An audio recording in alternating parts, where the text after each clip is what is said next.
All right, let's talk about something huge. The US government just did a complete 180 on what they think you should be eating. And yeah, this is a really big deal.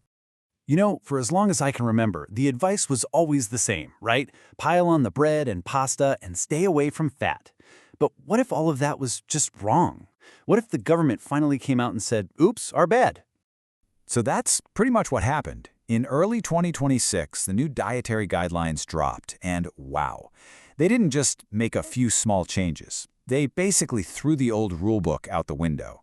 So today, we're going to break down exactly what's new, why so many people are talking about it, and, what this all means for you.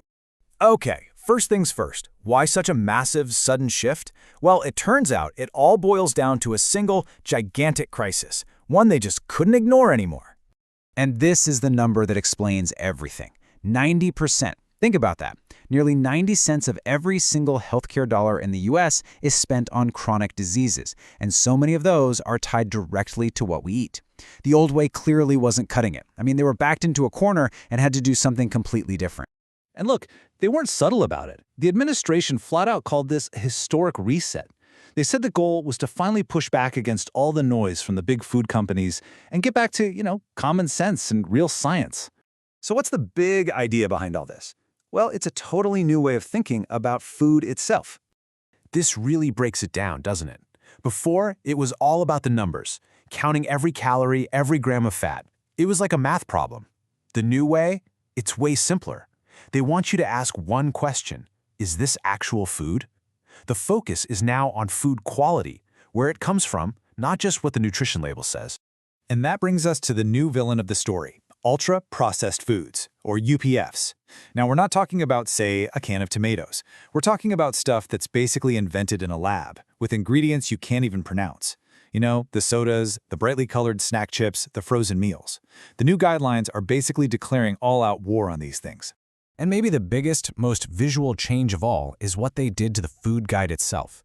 So, you probably remember MyPlate, right? It's been around for about 15 years. Super simple. But it had this one huge problem. It didn't care about quality. A piece of white bread was the same as quinoa. Both were grains. A hot dog was the same as wild-caught salmon. Both were protein. It just didn't get into the nitty-gritty of what makes food good. Well, MyPlate is officially gone. Say goodbye. And what they replaced it with, well, it's something old but flipped completely on its head. Check this out. It's the inverted pyramid. And it perfectly shows the new thinking.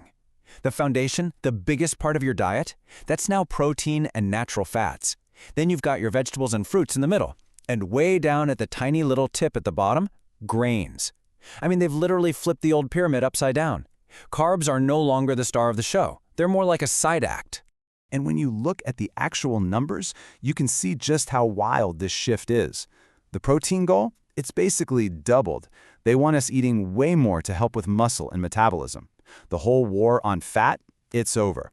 They're actually encouraging things like butter now. And grains, well, you can see they've been pushed way down the priority list. So, let's put that protein thing in perspective. For a 150-pound person, the new target is about 109 grams of protein a day. The old advice? Just 56 grams. That's almost double. It's a huge, huge change, and it's all about fighting off muscle loss as we age and keeping our metabolism humming. Okay, so this all sounds pretty revolutionary, right? But it's not that simple. The new guidelines have a ton of critics, and honestly, some parts of it just don't make sense. This is probably the weirdest part of the whole thing. They call it the saturated fat paradox. On one hand, the guidelines say, go ahead, eat more butter, red meat, whole milk. But then if you read the fine print, they still have the old rule that says limit saturated fat to less than 10% of your calories. How are you supposed to do both? I mean, a single steak could put you over that limit. It's confusing, to say the least. And then there's the whole alcohol debate. The old rules were super clear. A certain number of drinks for men, a certain number for women. The new guidelines? They just took the numbers out. Now it just says reduce alcohol intake.